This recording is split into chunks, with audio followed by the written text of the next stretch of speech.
Listo, muchas gracias.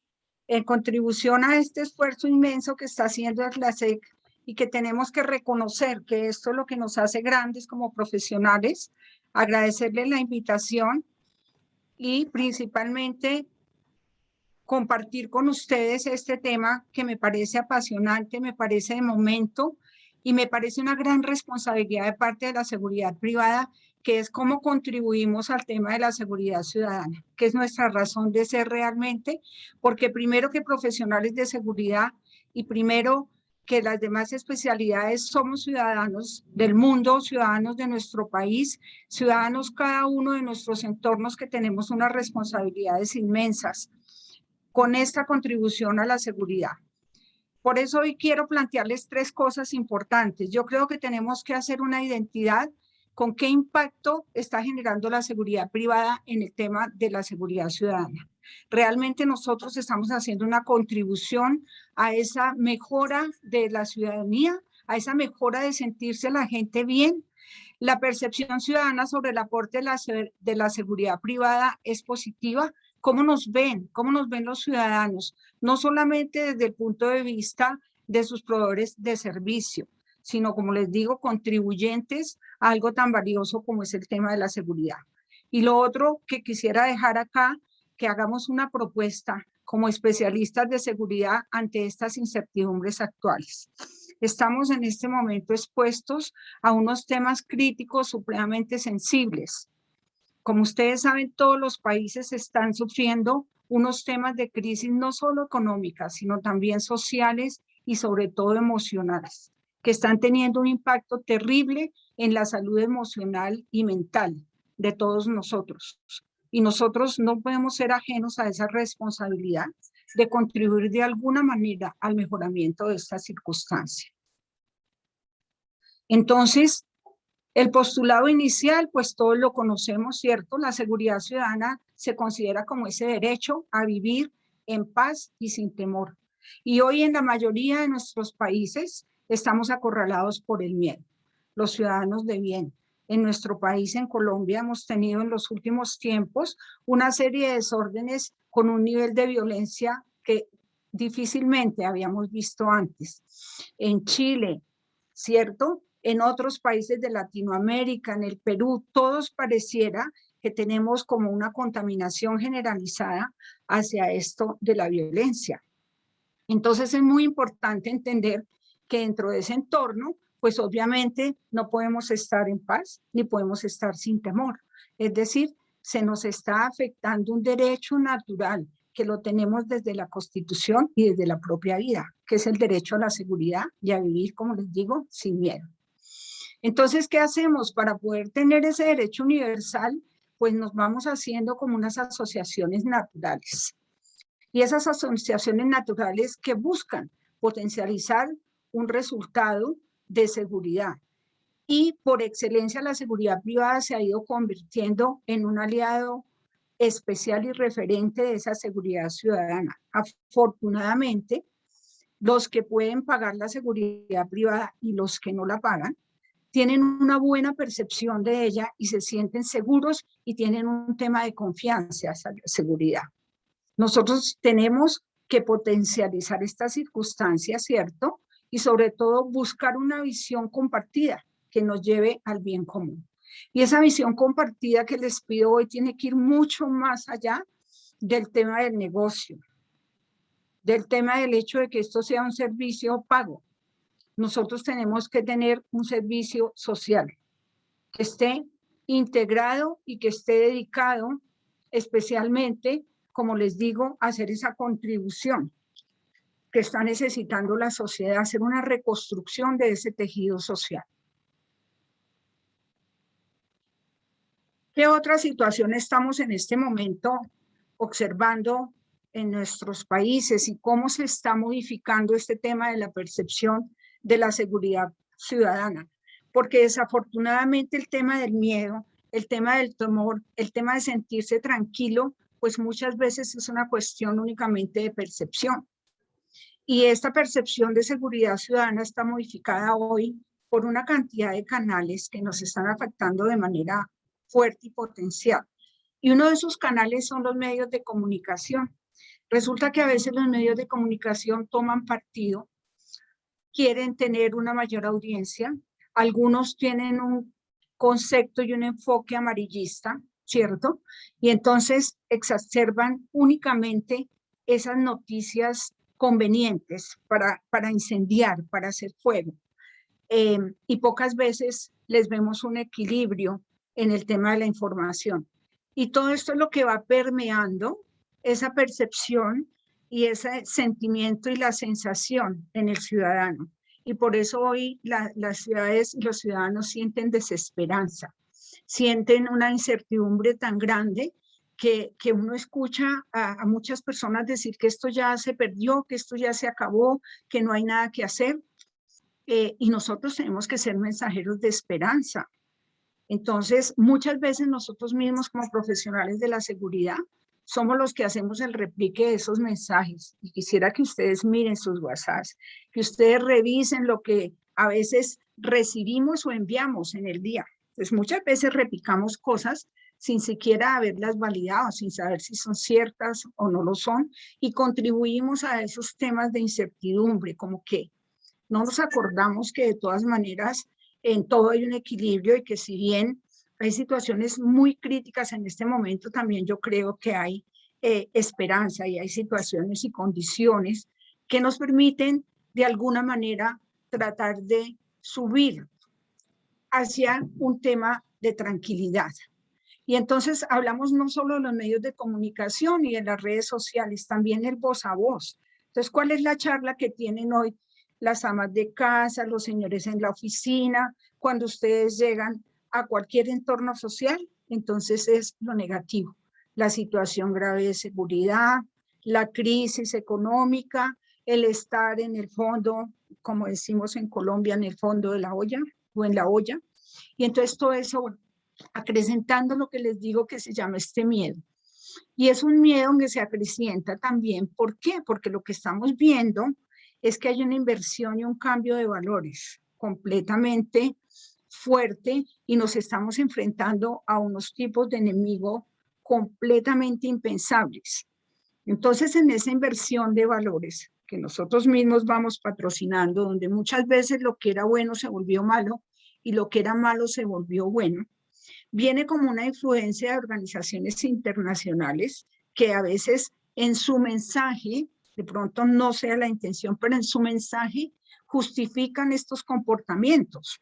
Y entonces, por ejemplo, cuando uno lee los mensajes del Comité Interamericano, ¿cierto? Dice, y de derechos humanos y demás, entonces justifican en que toda protesta, pues hay un derecho, pero es que los que estamos del otro lado también tenemos derechos. Y yo creo que ese es uno de los problemas más grandes que hay en este momento en los conflictos sociales, y es que perdimos como esa limitación y no entendemos que los derechos míos van donde empiezan los derechos del otro. Y esta influencia de estas organizaciones internacionales como que empoderan a este tipo de ciudadanos que han tomado la justicia por su mano y que sumado a estos mensajes negativos donde ya la policía no puede actuar, y estoy hablando de nuestro medio colombiano, donde tenemos un escuadrón antidisturbios que obviamente tiene que actuar cuando las cosas se salen de tono y se salen de todo contexto de violencia, y entonces no nos aliamos en un concepto a veces cerrado de derechos de terceros a la protesta, y se genera una impunidad, como una parálisis y una imposibilidad de generar el trabajo de la fuerza pública. Y de todas maneras aquí entonces diríamos, bueno, ¿y la seguridad privada en dónde está? Entonces, fíjense ustedes que por competencia nosotros no podemos actuar más allá de los límites del alcance de nuestro servicio, pero de todas maneras hay un aspecto muy importante y es que sí podemos contribuir en hacer un análisis de situación, en estar pendientes de cómo generar alertas importantes. Y en la noche de ayer, por ejemplo, veíamos acá unos desórdenes que estuvieron de un nivel de violencia supremamente alto, y vemos cómo entonces en ese momento el ciudadano quiere que la seguridad privada sea su protector y sienten una cierta tranquilidad porque ahí tienen o un guarda o tienen un supervisor o tienen un miembro de la profesión de la seguridad y a veces quieren que él vaya más allá de su competencia porque obviamente están viendo de alguna manera viviendo una sensación de protección con la presencia de estas personas. Y ante esta situación de percepción que estamos viviendo, pues muchos ciudadanos de bien se están quedando sin voz y sin representación. O sea, se escuchan los que más gritan, se escuchan los que más protestan y empezamos a ver como un miedo de los padres a actuar para corregir, de las autoridades a actuar para sancionar y de los jueces y de la sociedad en general un miedo a juzgar y a condenar lo que no está bien. Entonces, todo este proceso de miedo comienza y obviamente genera que las situaciones se vayan saliendo de contexto. Sin embargo, la seguridad privada ha hecho alianzas importantes en todos nuestros países para preparar este conversatorio con ustedes. Estuve revisando mucha literatura de lo que hacemos, de lo que se ha hecho, y ve uno que se han hecho muchísimas cosas, pero algo nos está faltando porque no hemos logrado generar ese impacto y esa articulación que se hace necesaria cuando se está pensando en el tema de seguridad y sobre todo en ser el miedo, la tranquilidad, el derecho a la paz. Por ejemplo, en Colombia tenemos la llamada Red de Apoyo y Seguridad Ciudadana. Esto es un convenio que firman las empresas legales de seguridad privada y hacen una afiliación para intercambiar experiencias e información con la Policía Nacional y como ustedes ven en el extremo izquierdo de la diapositiva están orientadas completamente al desarrollo de la seguridad ciudadana. También se han hecho convenios entre la Supervigilancia, que es la entidad reguladora en Colombia para la seguridad privada, y la Policía Nacional, que son convenios obviamente respetando la competencia de cada uno, pero es buscando una forma de hacer esta articulación. Pero los resultados no siempre son lo que quisiéramos, a veces por incapacidad de la respuesta desde la policía, a veces porque desde la seguridad privada no acometemos el rol con la responsabilidad que debiéramos. Pero también se han hecho otros esfuerzos muy interesantes y quería hoy contarles, porque me parece que es una experiencia maravillosa en Latinoamérica a través de WIS LATAM. Para que ustedes sepan, WIS LATAM es nuestra Sociedad de Mujeres Latinoamericanas de la Seguridad. Y desde el capítulo Perú han emprendido esto que lo he seguido muy de cerca y me parece que ha tenido un resultado increíble, que es el patronato de barrios seguros allí en Perú. ¿Y qué es lo que busca este patronato? Es como buscar, como su nombre lo indica, un padrinazgo, ¿cierto?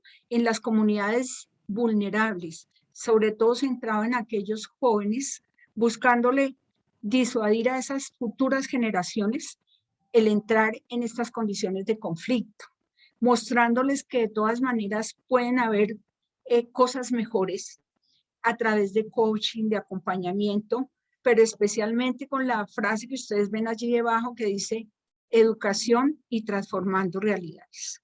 Y esa es la invitación que yo quisiera hacer hoy. ¿Qué hacemos en la seguridad privada para buscar eso de hacer una transformación de realidades? Nosotros tenemos la oportunidad de estar muy cerca a las comunidades. Tenemos la oportunidad de conocer al interior comportamientos de puertas adentro. Tenemos también la oportunidad de conocer comportamientos de puertas afuera. Y entonces, ¿qué estamos emprendiendo para hacer esa transformación de realidades? ¿Cuáles son nuestras iniciativas de prevención que estamos haciendo para que la seguridad ciudadana realmente se convierta en lo que es un vínculo de felicidad, de tranquilidad? Hay que cambiar el chip, y mirar cómo la obligación de la seguridad privada es hacer una contribución al cambio de este tejido social, muchísimo más allá de la prestación del servicio, nosotros también tenemos una responsabilidad social inmensa. Y, por ejemplo, me gusta mucho este link que tiene precisamente este programa del patronato, que se llama el TOP, que quiere decir Tutoría de Orientación Personal. Y esto es liderado por empresa privada y es financiado por empresa privada. Y es tipos de programas que podríamos acoger desde nosotros, desde el tema de la seguridad. ¿Para qué? Para poder convertir esto en una convergencia legal y práctica, que sea una convergencia entre la seguridad privada y la ciudadanía, para que mejoremos los niveles de seguridad, que no se van a mejorar solamente ni con la presencia de la seguridad privada, ni con la ampliación de la tecnología, ni con mayor presencia de la seguridad pública, sino que tiene que haber también un compromiso ciudadano y tiene que haber esto que llamamos la articulación. Si no se articulan todos estos esfuerzos, vamos a estar haciendo inversiones que realmente no llevan a nadie. Yo estoy segura que en todas de nuestras ciudades conocemos sitios donde han instalado cámaras, ¿cierto? Alarmas comunitarias, han generado frentes de seguridad, etcétera. Pero ¿qué pasa? Que son como unas medidas aisladas donde nunca educamos al ciudadano sobre cómo tiene que interactuar con esas medidas, donde no entendemos que nuestra cultura es completamente diferente a la china, por ejemplo, donde colocaron 200 y pico mil de cámaras y a la gente no le incomoda que la vigilen, pero estoy segura que en nuestro ambiente latinoamericano pues saltaríamos inmediatamente de pensar que pues nos están espiando nuestra intimidad, ¿cierto? Entonces, ¿qué es esta obligación de la seguridad privada? Nosotros tenemos que ser articuladores de todas estas soluciones que estamos proponiendo y hagamos esto de diseñar estas ofertas y estas propuestas y programas de seguridad desde una clara política de concientización y educación al ciudadano. A nosotros no nos educan para ser ciudadanos, nos educan para ser profesionales, nos educan para tener poder, para ser estrellas del deporte, etcétera, pero pocas veces somos educados como ciudadanos. Y entonces por eso fracasan estos temas y estos sistemas que se hacen de muy buena voluntad, pero que en la mayoría de los casos no nos están dando ningún resultado. Entonces encontramos obviamente las comunidades en manos de vendedores de tecnología, que muchas veces, afortunadamente en otras no, pero solamente tienen un interés comercial.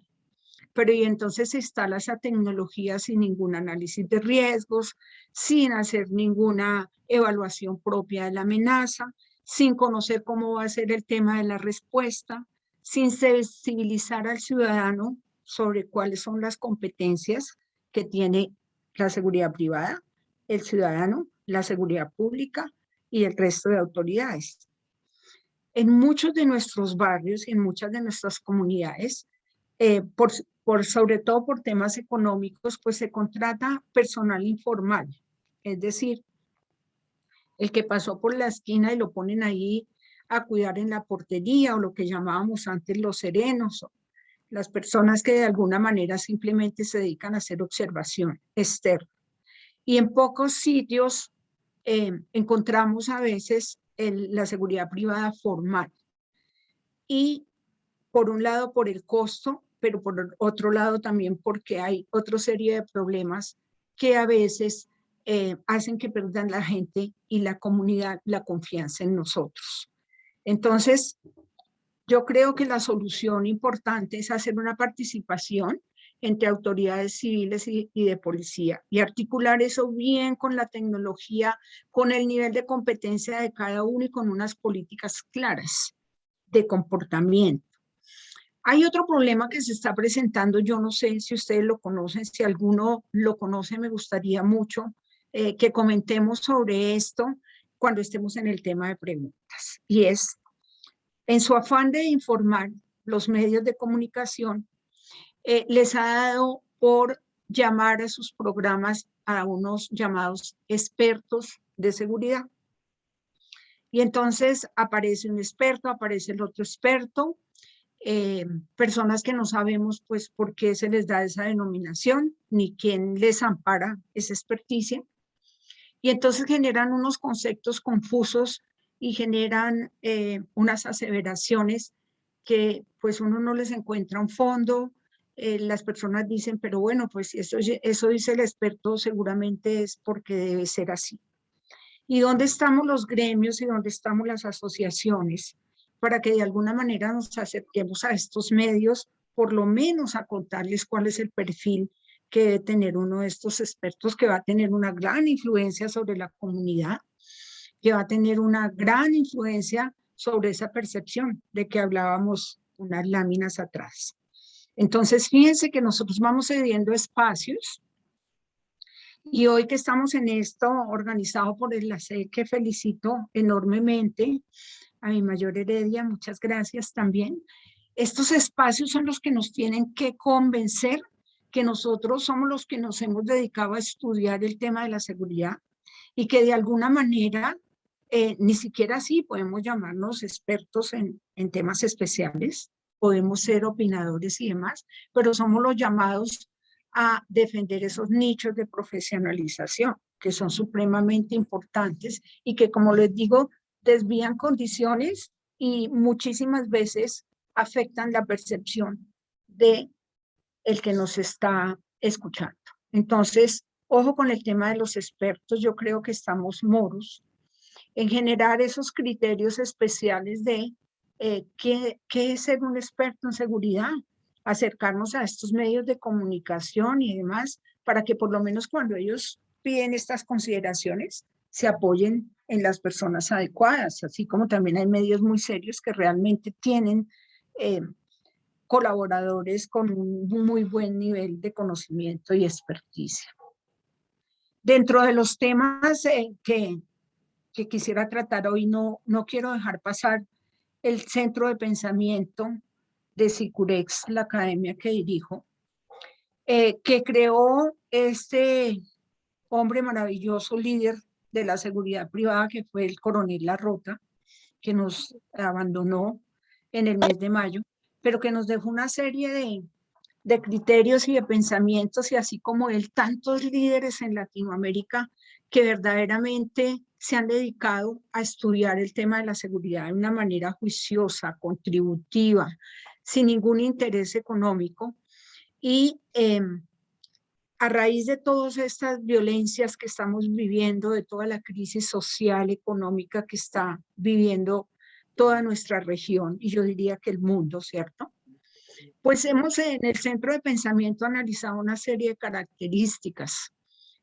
Por ejemplo, hoy nos enfrentamos a un riesgo de carácter multisistémico. Entonces nosotros no podemos seguir trabajando con las matrices unisistémicas, ¿cierto?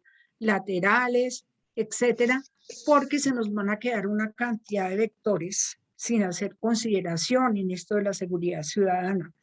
Estamos hoy dados a un enfrentamiento de violencia desatada, y no solamente violencia física.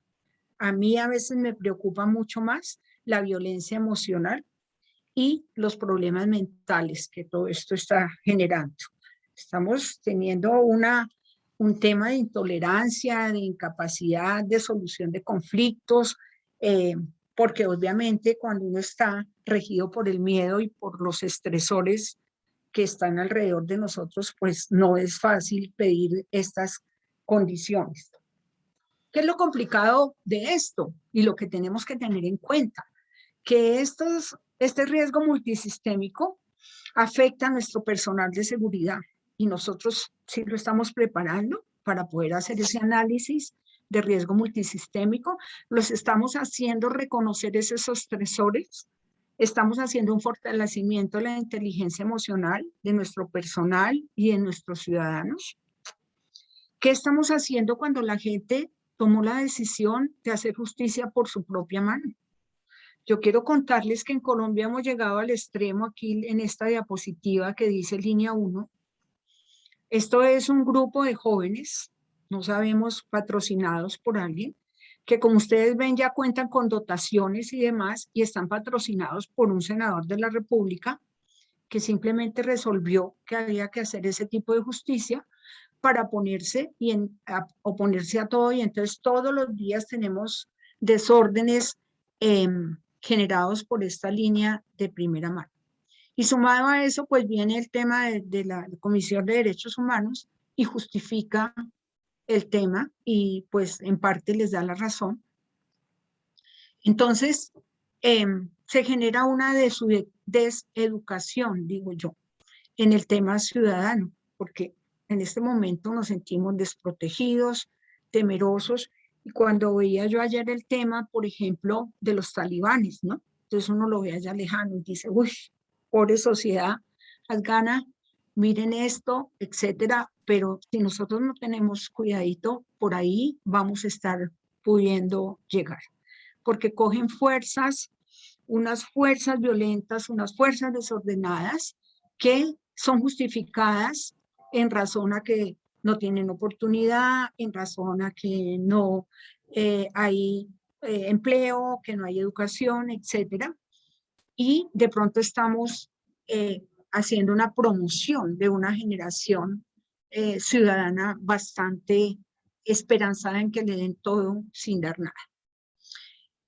Hay un tema muy importante que es la práctica de la no violencia. Es que la práctica de la no violencia es bastante complicada y es un tema que requiere de una capacidad, requiere de generar competencia, requiere de ceder, como la famosa película de Alguien tiene que ceder, pero en ambos sentidos y desde ambos lados.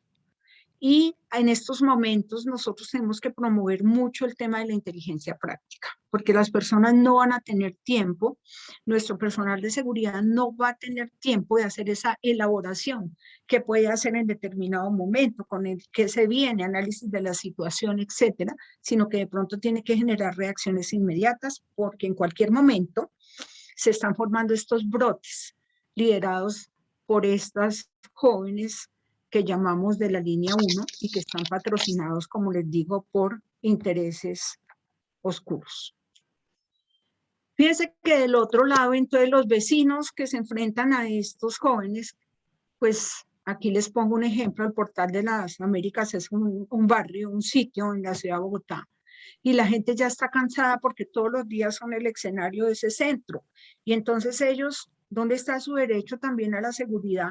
Los jóvenes protestan porque no tienen derecho, y entonces los vecinos, ¿qué hacen si ya no tienen derecho ni de llegar a sus casas? Y vemos desórdenes en Argentina, y vemos desórdenes en Uruguay, y vemos desórdenes a través de toda la región. Entonces, esta adaptabilidad que tiene que buscar la seguridad privada, ¿cierto? Y esta circunstancia de contribución, como les digo, a buscar ese equilibrio para tener tranquilidad, porque yo creo que las cosas más tristes y más difíciles es cuando uno pierde su tranquilidad y empieza a vivir en el miedo, porque ya deja de disfrutar todo, deja de disfrutar el carro, deja de disfrutar la bicicleta, la patineta, el celular, etcétera, porque se convierten en atractores de la delincuencia, que obviamente todo el tiempo nos generan una aprensión.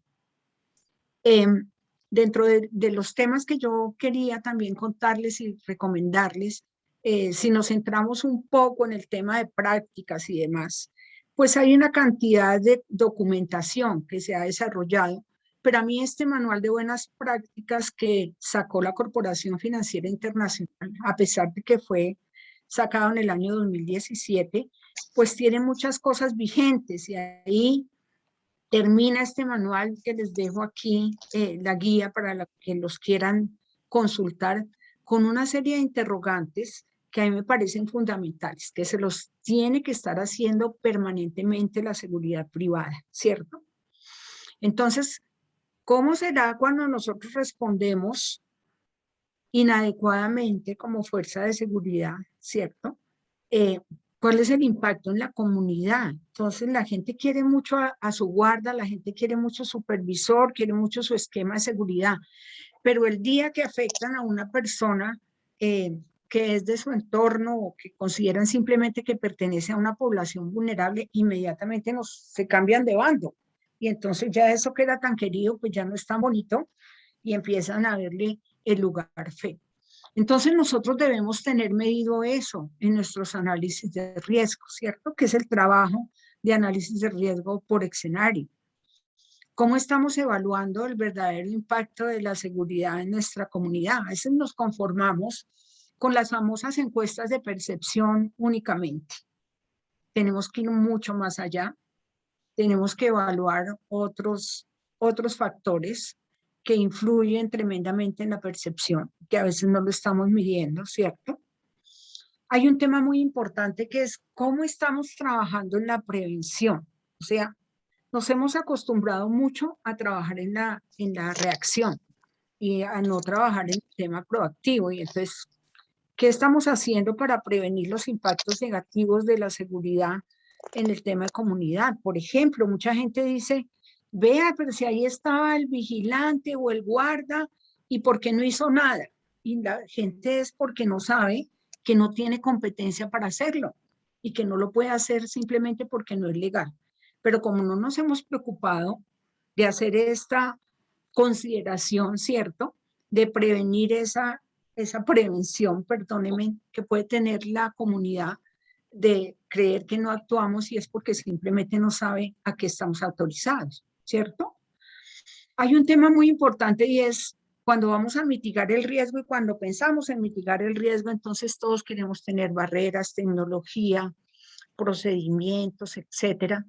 ¿Y será que hemos pensado en mitigar ese riesgo con medidas sociales que de pronto nos den un resultado más amable, un resultado más humano? Entonces, esto también hay que considerarlo cuando nosotros hacemos nuestras matrices de riesgo en nuestros programas de intervención. Hay otro tema muy importante que es el tema de la supervisión. He estado muy atenta en las conferencias de este congreso excelente y he oído y visto que varios de nuestros panelistas han tocado este tema de la supervisión. Yo creo que esto es un factor de cambio muy importante que tenemos que asumir los que nos dedicamos a esta bella labor de la seguridad privada, y es mejorar el tema de la supervisión. La supervisión tiene que ser un concepto completamente distinto de mentor, de creador, ¿sí? De educador, de hacer ese enlace precisamente entre la percepción que está teniendo la comunidad y el ciudadano con la percepción que está teniendo nuestro personal de seguridad. Entonces, hay que hacer una reconstrucción del tejido social a todo nivel y no olvidarnos en ningún momento que es que nuestros guardas y nuestros colaboradores también son ciudadanos, ¿sí? Entonces, la invitación que yo quería hoy hacerles es, tenemos que romper una serie de burbujas en que nosotros nos hemos centrado, ¿cierto? Y también la ciudadanía está en una serie de burbujas y eso lo tenemos que hacer a través de la educación y lo tenemos que hacer a través de unos postulados que aquí me faltarían muchísimos, ¿cierto? Me faltarían muchas de las condiciones que debemos tener bajo control y que aparecen en normas. Nosotros hoy tenemos una cantidad de estándares en el sector de la seguridad que lineamientos son lo que nos dan. Pero es muy importante hablar de las campañas de sensibilización. La ciudadanía tiene que entender que la seguridad no es cuestión del otro, que la seguridad no es cuestión de la seguridad pública ni de la seguridad privada. La ciudadanía tiene que entender que es propia de sí mismo y que cada uno tiene que contribuir y entender los roles de cada uno dentro de esa articulación de que estamos hablando. Y nosotros tenemos que trabajar y trabajar y trabajar en la búsqueda de esa sensibilización a la ciudadanía, porque eso es lo que hace que los programas fracasen, lo que no se comprende, lo que no se ayuda a construir, pues se ataca. El otro tema importante es lograr una cero tolerancia a delitos y desviaciones del servicio. Entonces, pues no hay nada más duro que cuando uno le ha encargado y le ha dado su confianza a alguien que es practicante de la seguridad, que está manifestando que es un hombre de seguridad o una mujer de seguridad, pues sea esa persona que incurre en el delito, ¿sí? Y esto no es solamente cuestión de selección y cuestión de que nos equivocamos al seleccionar las personas, etcétera. Es también porque muchas veces las personas usuarias de los servicios pierden los límites y entonces generan unos estados de confianza exagerada y se pierde ese nivel de exigencia y distancia que tiene a ver. Entonces le dejan las llaves al guarda, le dejan la plata al guarda, le dejan la plata al supervisor, lo dejan en la esquina y esto hace parte de esa tolerancia que nosotros tenemos que tener. Igualmente, hacer un seguimiento al desempeño y a la confiabilidad. Entonces, la confiabilidad de nuestro personal no solamente la tenemos que medir con el polígrafo, es una herramienta que bien manejada es excelente, pero también tenemos otros medios de hacer ese manejo de seguimiento a la confiabilidad, darles los equipos adecuados y bueno, aquí haríamos una lista supremamente larga, pero quisiera también recordarles que la ciudadanía debe participar en la evaluación de los riesgos. Cuando nosotros hablamos de riesgos, yo a veces veo y me presentan matrices lindas de colores y todo que descrestan muy bien, pero primero no hemos hecho partícipe al afectado, ¿cierto? No hemos hecho partícipe al objeto de nuestro análisis y segundo, pues simplemente nos consideramos que el tema es que se hace por una vez y no se vuelve a hacer. Y entonces, por eso, frecuentemente tenemos fracasos, porque únicamente hacemos la revisión cuando hacemos el inicio del servicio, presentamos una matriz muy bonita, no se la socializamos a la comunidad, no se la socializamos a los usuarios ni a nuestros colaboradores, no la compartimos con otras entidades como los bomberos, como el y esto nos lleva a ¿qué? Pues a tener fracasos, porque acuérdense que la amenaza y los riesgos son absolutamente dinámicos. Cuando nosotros hablamos entonces de qué hacer, ¿cierto? Y de cómo es el papel que realmente podemos hacer como ciudadanos, como les digo, por encima de ser profesionales de seguridad, por encima de ser practicantes de la seguridad, por encima de todas esas situaciones, lo que nosotros somos son ciudadanos. Y nuestra misión es la primera para contribuir a la seguridad ciudadana, es hacer de los profesionales de la seguridad ciudadanos ejemplares, ciudadanos intachables, que de alguna manera contribuyan, como les digo, a generar aliento en este país, en esta región, en mi comunidad interna, en mi barrio, en mi conjunto. Y el camino que nos queda en este momento es ser generadores de esperanza. Nosotros no por el hecho de ser practicantes de la seguridad, tenemos que todo el tiempo estar con las noticias negativas. ¿Por qué no ver también en los riesgos una oportunidad? ¿Por qué no ver en los riesgos una oportunidad si hoy todos los sistemas de gestión de riesgo pues hablan del concepto de oportunidad en el riesgo? Entonces, sobre esto es que quería comentarles, invitarlos de verdad a promover la esperanza, a promover la paz, a tener ese concepto importante de ciudadano ejemplar y por encima de todo entender que nuestro servicio contribuye a lo más valioso del ser humano, que es su vida, su integridad. Entonces, cuidemos esta hermosa profesión y les agradezco mucho el haberme escuchado y quisiera que habláramos un poquito sobre esto que les he propuesto y presta acá para sus preguntas. Gracias de verdad por estar ahí. Creo que es maravilloso esto que nos dejó la pandemia de podernos comunicar de manera inmediata e internacional y fíjense que son de las cosas de ganancia que podemos tener en esto de la virtualidad. Un abrazo para todos, colegas queridos. Somos responsables de cosas muy importantes y no podemos estar por debajo de ese reto. Entonces, escucho sus preguntas, sus comentarios y sus observaciones. Muchas gracias, Lizeth. Muchas gracias, doctora Andrade. Excelente su conferencia. Ha mencionado una cantidad de conceptos. Doctora, si pudiera encender la cámara un momentito, por favor, porque ya nos vamos a despedir prácticamente y para que podamos verla en las respuestas. Tenemos apenas 3 minutos porque a las 45 debe terminar esta ponencia, o sea, podemos pasarnos 1 o 2 minutos porque ya enseguida tenemos la siguiente conferencia. Entonces, hay algunos comentarios aquí. Bueno, pues hay un comentario desde comentarios que son saludos y agradecimientos hacia usted. Hay una pregunta del mayor Cristian Maldonado que dice, para reconstruir un tejido social, ¿considera usted que es necesaria la intervención de toda la estructura del Estado como tal? Si pudiera responder a esta pregunta brevemente para entonces comentarle más de lo que, de las opiniones que han anotado acá en el chat. Indudablemente que sí, no solamente el Estado. Tiene que haber una participación de todos los que conforman de todos los actores del tejido social.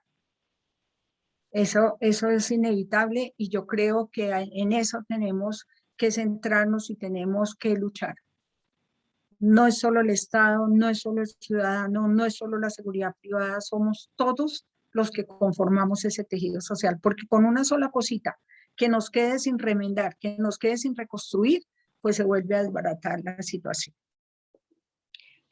Gracias, doctora. Sí, creo que el énfasis ha estado puesto en eso, que es la articulación. Usted ha mencionado un concepto que me parece muy bello también, que es transformación de realidades como una premisa que debe manejarse desde esta profesión, porque de lo contrario, sin esa ambición, pues se sigue manejando, pues, la misma lógica, el mismo código que definitivamente tiene cosas que conviene cambiar poco a poco, y esta es una profesión con mucho valor transformador también a nivel social, personal y en muchos sentidos.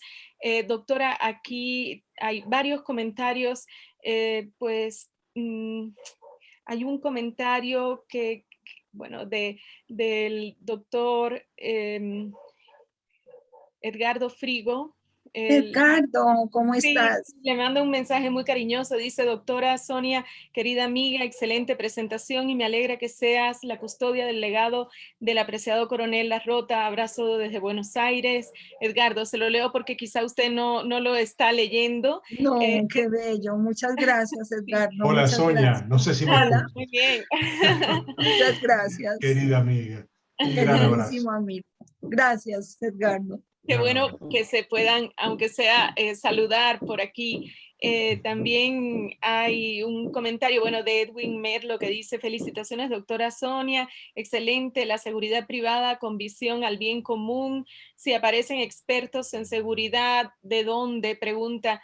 Es importante que quienes nos profesionalizamos en seguridad direccionemos al profesional de seguridad privada a que cumpla su rol y que contribuya a la seguridad ciudadana sin confundir sus competencias. Quizá está corroborando lo que usted Excelente. afirmó acerca del hecho de la aparición de estos expertos y lo que puede haber detrás, la confusión que puede generar de alguna manera. Cierto. Y sí, también tenemos, bueno, un comentario de Alfredo García de Bogotá. Le agradece por su exposición. Ha Gracias, estado Alfredo. viéndola. Dice, bueno, Edwin Villacrés también le agradece por su presentación. Denise Garzón también. Alejandro Recalde dice, felicitaciones, una excelente exposición. Como siempre, un gusto verle. Soy el coronel Alejandro Recalde. Lo sé, Alejandro, muchas gracias. Se conocen. Eh, Carlos Lisette, Loaiza también le Hola, agradece. Carlos. Lisette, ¿sí? quería solo aprovechar para saludar a Sonia. Soy Marco Heredia. Claro, No, claro. Marco, gracias, gracias por eh, invitarme y felicitaciones porque creo que has sacado el estadio con este maravilloso evento y es un ejemplo a seguir, Marco. Tu esfuerzo inmenso porque solo a través de la educación vamos a lograr la transformación. sí, sí, sí. Tú eres parte fundamental de ese propósito y Un beso. coincido con Edgardo en que tú estás haciendo una gran labor de relevo, pues, en la filosofía Metis y Sicurex, continuando el Muchas, legado de ese grande de la seguridad en Colombia, como es el coronel Larrota, ¿no? Disculpas por no haber estado en las conferencias anteriores de Edgardo, mi gran amigo y tuyo, Sonia. Lamentablemente hoy me lo llamaron al Ministerio de entendemos. Gobierno, que estoy asesorando un tema de la reforma a la ley de seguridad privada y no pude obviar. Gracias a Sonia, a Edgardo y a todos los expositores. Viene otro grande a las 17 horas, que es Oscar Paredes. No se lo ¡Ay, qué pierdan. bien, Oscar! Acá Un estaremos para abrazo. escuchar a Oscar. Un abrazo. Muchas Ujú. gracias a todos. Lisset, muy querida, muy amable.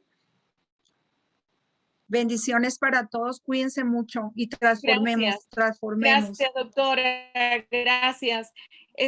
Quedará la grabación de esta conferencia, de modo que va a poder usted leer mejor los mensajes en el chat. Ok, Está muchas lleno gracias. de cariño y de gratitud este chat.